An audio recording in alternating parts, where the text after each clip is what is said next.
The mighty Yangtze River stretches across China's southwest, central, and eastern regions like an intricate network of lifelines.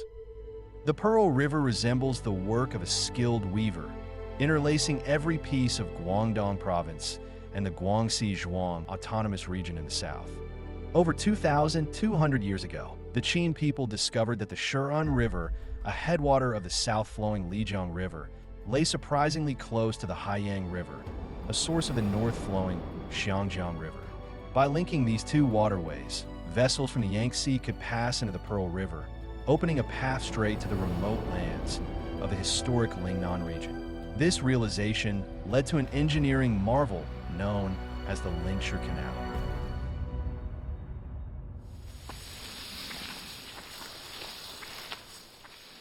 In the 3rd century BC, a group of travelers endured a strenuous climb to reach the summit of a limestone hill deep in the Lingnan region.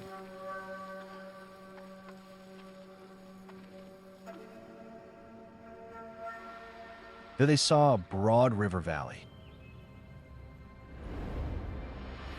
Two rivers, one to the east, one to the west, flowed from the distant mountains. Upon seeing the spectacle, the group's middle-aged leader became lost in thought. On his shoulders, he carried an immense weight, a task that concerned not only his life, but also the grand vision of an empire.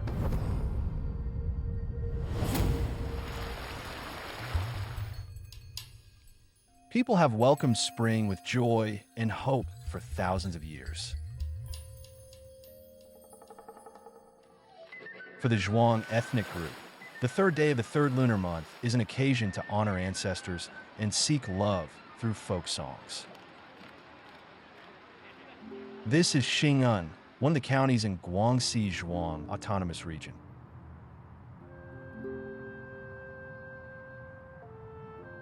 Xing'an today is a multicultural community, a result of centuries of migration and integration.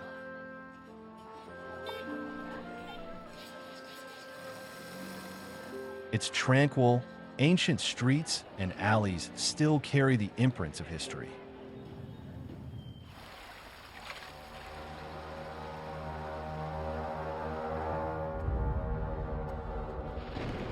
However, 2,000 years ago, things here looked very different.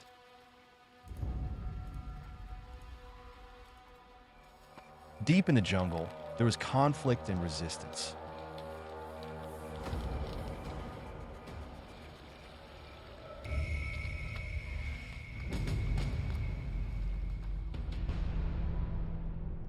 Yet even amid hardship and strife, stories of brilliance and creativity flourished on this wild frontier. Here stands the Lingqu Canal, a shimmering pearl among the world's oldest waterways. Born from the struggle of war, the canal became a vital channel for unity.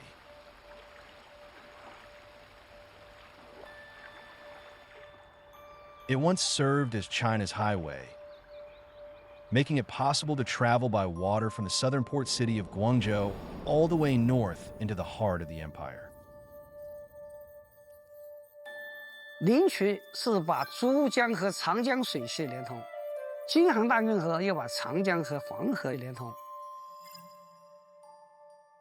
它就像围棋当中的2颗眼，做活了整个中华大地的水系。它是一个水阀，一旦开通之后，整个的岭南、广东、广西、海南，连接到东南亚国家，都是一个非常庞大的一个生产网络。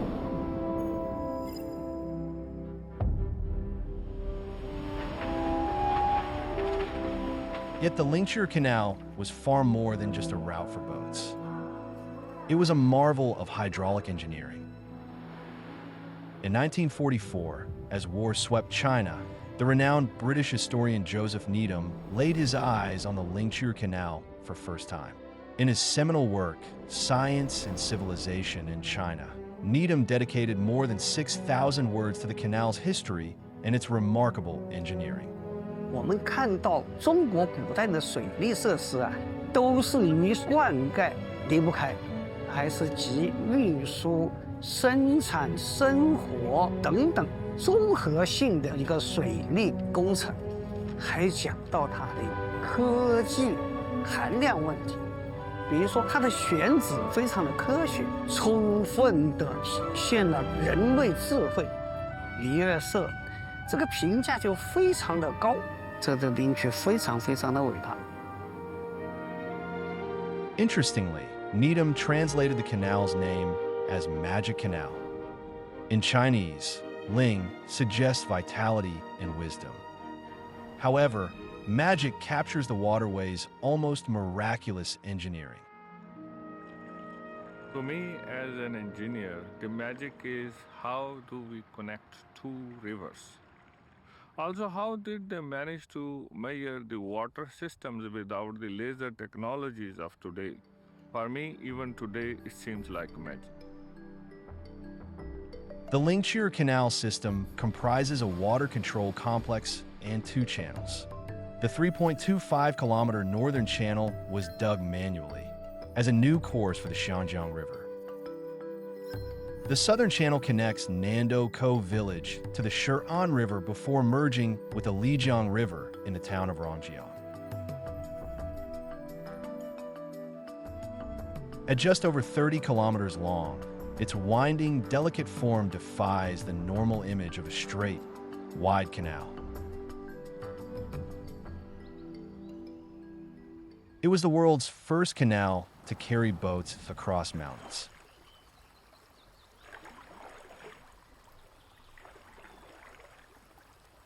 But who conceived of such engineering? Who built it? Behind its timeless flow are forgotten dreams and untold struggles.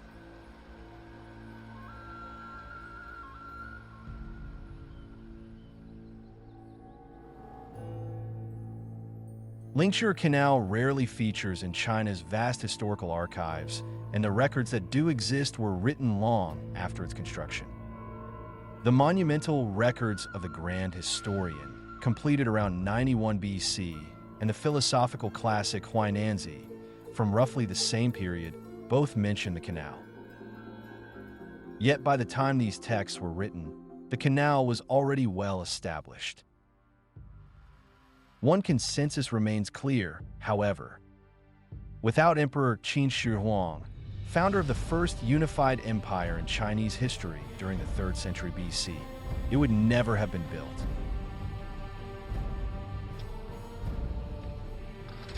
Emperor Qin Shi Huang remains one of history's most controversial figures. A tyrant to some, a visionary to others, but ultimately a man driven by boundless ambition.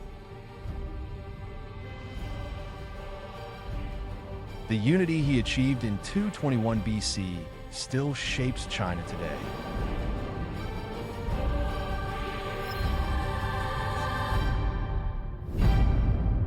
实际上，在战国时期已经形成了一种理念，人们经常使用"天下"这个词儿，同时他们把"天下"和另一个词儿经常放在一起来用，就是"天下"和海内、"天下"和四海。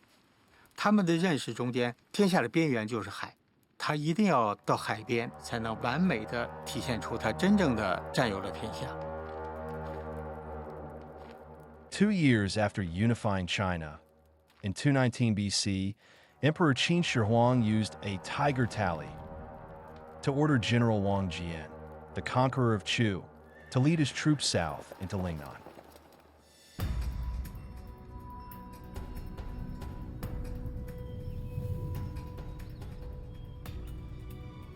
Lingnan comprised the lands beyond the Nanling Mountains, a 1,000-kilometer barrier across southern China. Among its many ridges, 5 stood especially prominent.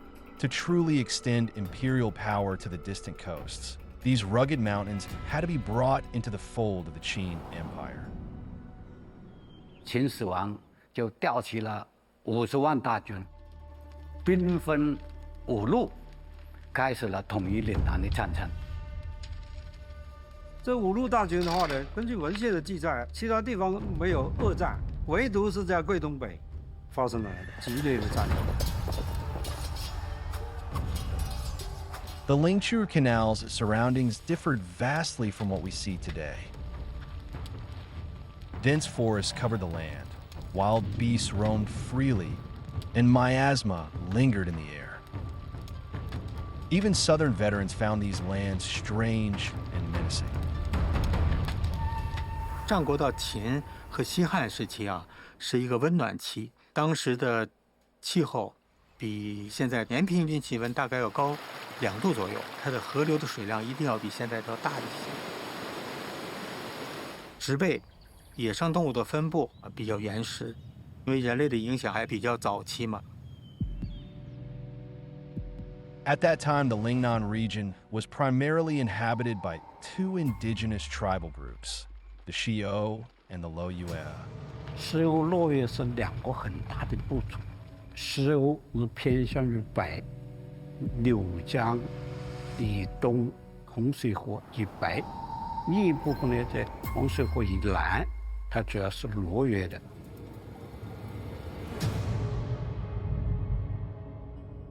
Archaeological evidence shows that the Xiou and Loyue had already entered the Bronze Age. However, most excavated bronze artifacts were weapons. 有圆楔形的建筑，有近距离用的铜矛，还有呢叫做匕首，就是短剑。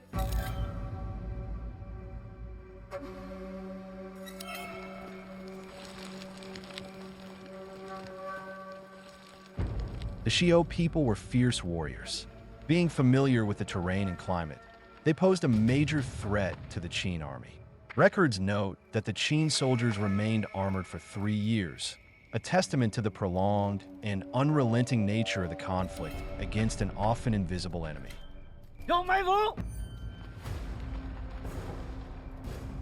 It was a grueling war of attrition, with heavy casualties on both sides.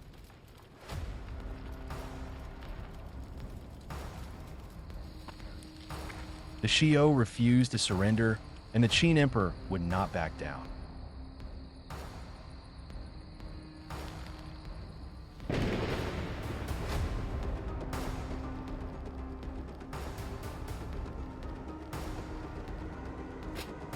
Worse still, unlike the wars against earlier rivals, the Qin army could not secure military provisions and grain locally, impeding its victory.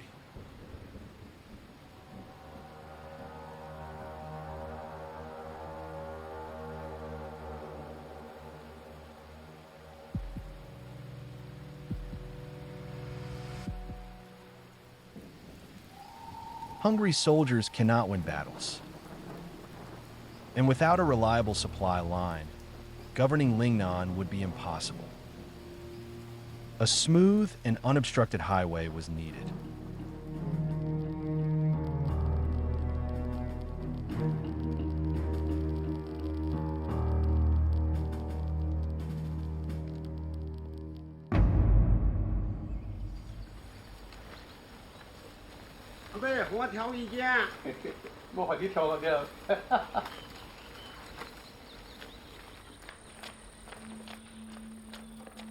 An ancient mountain trade route has gradually faded beneath the web of modern transport. Starting in Yangzhou, Hunan province, it passes through Quanzhou, Xing'an, and Lingchuan before reaching the city of Guilin in Guangxi. Though what remains today largely dates to the Ming and Qing dynasties, its origins can be traced more than 2,000 years earlier.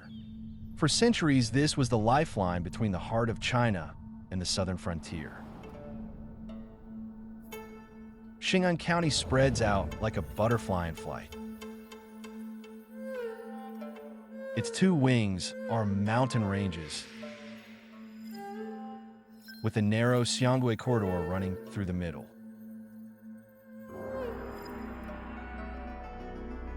Since ancient times, people have traversed this rugged valley. The treacherous mountain paths were only passable with horses, limiting who could trade across the peaks.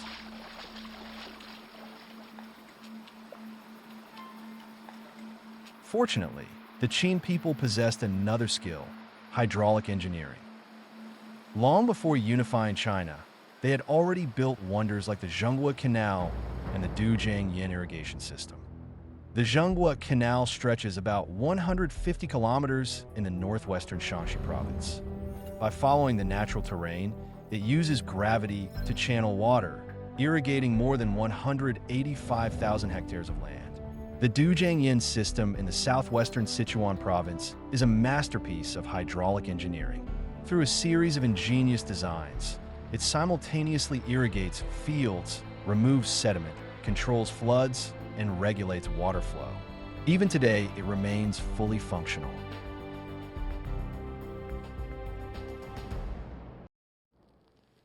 When the campaign to conquer Lingnan foundered, the idea of building a waterway along the Xiangge corridor to solve the logistical challenge must have come naturally to Emperor Qin Shi Huang.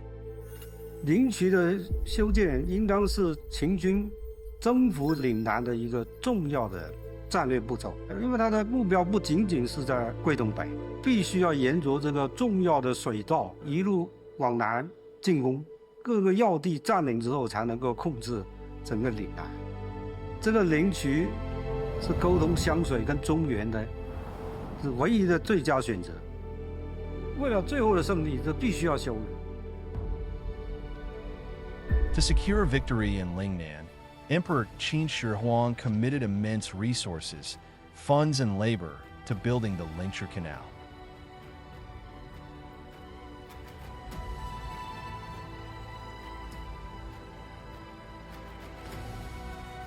In charge was what a man named Lu. All we know of this character is his official title, Commander-Inspector. To later generations, he became simply Commander Lu.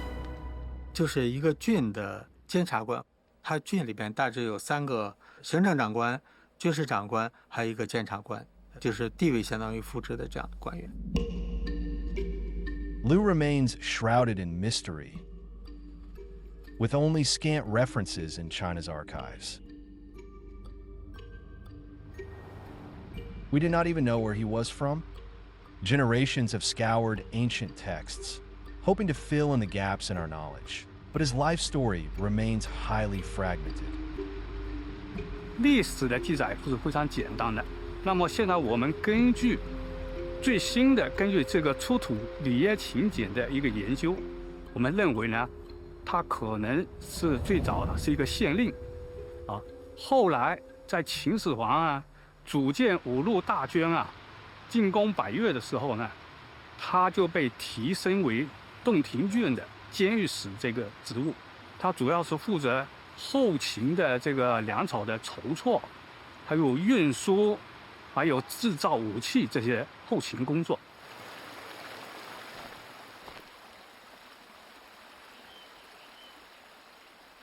Whether Lu had any experience in hydraulic engineering remains unknown. However, evidence hints that he relied on a team of experienced water experts.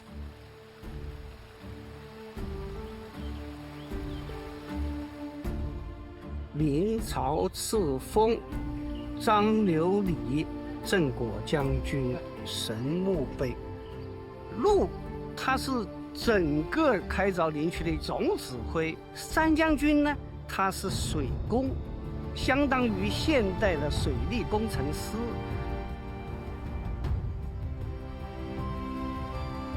我还萌化了一个想象，我们通过这个墓的名字的排列，张留礼，因为在灵渠修成之前的30多年，李冰父子成功的修凿了都江堰，完全有可能就是李冰儿子或者孙子接着把灵渠给修成功了。Regardless of how history remembers them, the main task facing Lu and his engineers was to survey the terrain.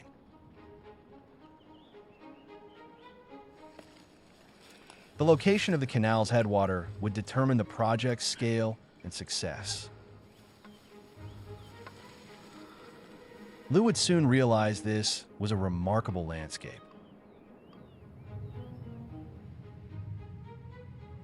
The Yueqing Ridge to the northeast of Xing'an formed a natural watershed. Some streams flowed north to eventually join the Yangtze, while others curved south, winding their way into the Pearl River system. Those flowing north become the Xiangjiang River, and those running south become the Lijiang River. This proximity once led ancient observers to mistakenly believe the two rivers shared a single source. Though this is not true, their sources are indeed close to each other. The upstream waters of the Xiangjiang, the Haiyang River, and the upstream waters of the Lijiang, the Shirun River, are just 1.6 kilometers apart at their closest point. If they were connected, the Qin army's supply crisis would be solved. Yet between these 2 points is a dramatic drop in elevation. The Haiyang River sits at an elevation of 206 meters, while the Shirun River is more than 4.34 meters higher.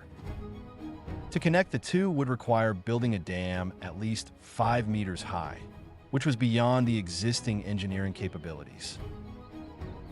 So experts had to continue searching along the river for a more suitable site, one with a gentler slope and calmer currents.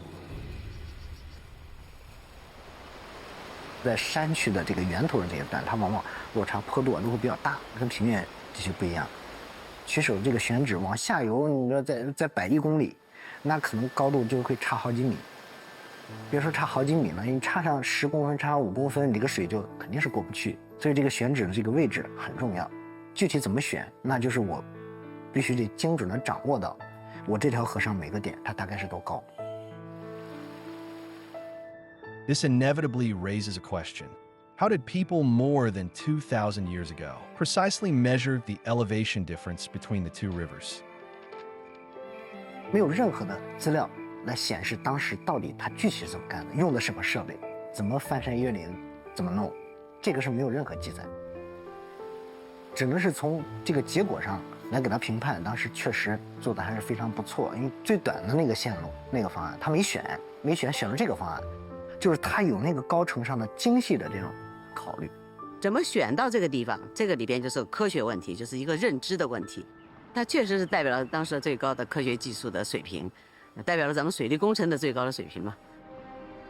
Though we cannot know exactly how Liu and his team selected the location for the head of the canal, modern surveys show their choice was essential to the project's success.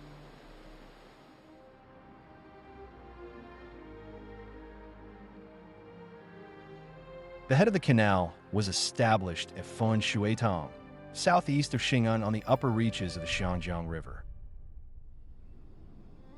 Here, the Haiyang River and the Shirun River are only about 4.2 kilometers apart in a straight line, while the former sits about 1.6 meters higher. This provided the perfect opportunity to channel water, using gravity alone, from the Xiangjiang to the Lijiang River. But now Liu faced another major challenge. The Haiyang River's flow changed dramatically with each season. Building a dam without a control mechanism would result in wildly varying water levels in the canal, making reliable navigation downstream impossible. The pressure on Liu was immense. As the project's chief architect, every critical decision rested on his shoulders. Any miscalculation would risk not only the canal, but his own life.